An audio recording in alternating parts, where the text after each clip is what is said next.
Good morning to everyone. সকালবেলা ঘুম থেকে উঠে দেখলাম মায়ের এদিকে পুজো দেওয়া কমপ্লিট। আমি তাড়াতাড়ি করে বেডটা চেক করে নিয়ে ভাবলাম ব্রেকফাস্টটা করে নিই, কারণ আজকে আবার কলেজেও যেতে হবে। তাই দেখতে পাচ্ছ স্নান টান করে নিয়ে রেডি হয়ে নিয়েছি। আজকে একটু কলেজ থেকে ডাইরেক্ট গড়িয়াহাটে। তোমরা তো জানো ইদানিং গড়িয়াহাটে যাওয়ার নতুন নেশা ধরেছে আমার, কারণ গড়িয়াহাটে এত সুন্দর সুন্দর কালেকশন চলে এসেছে দুর্গাপুজোর। টাটা করো।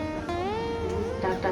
আমি ভাবি সেই সমস্ত বাবা মায়ের কথা যারা এখন দিনরাত চিন্তা করছে তাদের ছেলে বা মেয়ে বাইরে গিয়ে আদৌ সুরক্ষিত কিনা বা বাড়িতে তারা সুস্থভাবে ফিরতে পারবে কিনা এটা ভেবে। কিন্তু কি করা যাবে, বাইরে তো আমাদের বেরোতেই হবে। আর যাই হোক, এরকম ভয় ভয় তো আর বাঁচা যায় না, তাই নিজের সুরক্ষা কিন্তু নিজেকেই দিতে হবে। ব্যাগে পেপার স্প্রে থেকে শুরু করে সিজার যেটুকু ক্যারি করা দরকার সেটা কিন্তু প্রত্যেক দিন নিজের সঙ্গে ক্যারি করবে। আমার সমস্ত সাবস্ক্রাইবার্সদের জন্য এটুকু বার্তা রইল। আচ্ছা, তোমাদের সঙ্গে কি এমন কোনো ঘটনা ঘটেছে যেটা তোমরা কাউকে বলতে পারোনি? তাহলে অবশ্যই আমার সঙ্গে শেয়ার করতে পারো, তাহলে আমিও তোমাদের সঙ্গে আমার একটা স্টোরি শেয়ার করব। আজকে গড়িয়াহাট থেকে এই শাড়িটা কিনেছি, শাড়িটা কেমন লাগলো অবশ্যই জানিও। আমার কিন্তু প্রচন্ড পছন্দ হয়েছে। আজকের মতন আসি, সাবস্ক্রাইব করতে ভুলো না কিন্তু।